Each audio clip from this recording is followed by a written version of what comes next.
Friends describe her as a wonderful, caring person. The kindest person ever, would do anything for you. Outwardly, there didn't seem to be any marriage problems. As a couple as well, they seems very happy couple. But it was her caring nature and concern to protect her husband from getting into trouble that meant Natalie Esack didn't want the police or her family to get involved to stop his violence that ended in her death. I think he planned the whole thing.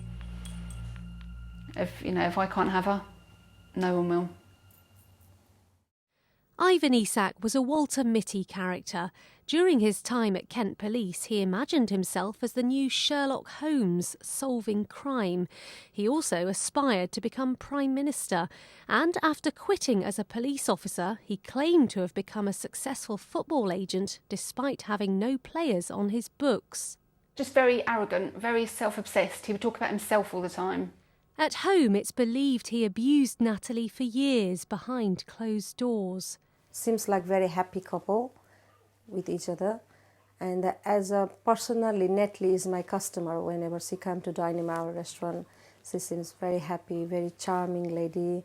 But there were occasions when Kent Police were made aware of potential problems. In December 2009, police went to the Esack home after Natalie made, then abandoned a 999 call asking for help. 2 years later, Natalie reported abusive text messages and calls from Ivan threatening to shoot her. Then, after the couple had separated, Natalie's new boyfriend, Justin Cadaroo, dialed 999 to report more harassment. He was so concerned about Ivan's threatening behaviour that he recorded his abusive phone calls. How do you want to play it? How do you want to play it? What are my options? Death, I want death. Then, on the 12th of March 2012, Ivan Esack's deadly threats were put into action. He came here to Natalie's salon on the High Street in Ashford. He choked Natalie until she was unconscious and was only interrupted by one of Natalie's employees. Police found out about the strangling the following day, but Natalie refused to take it further.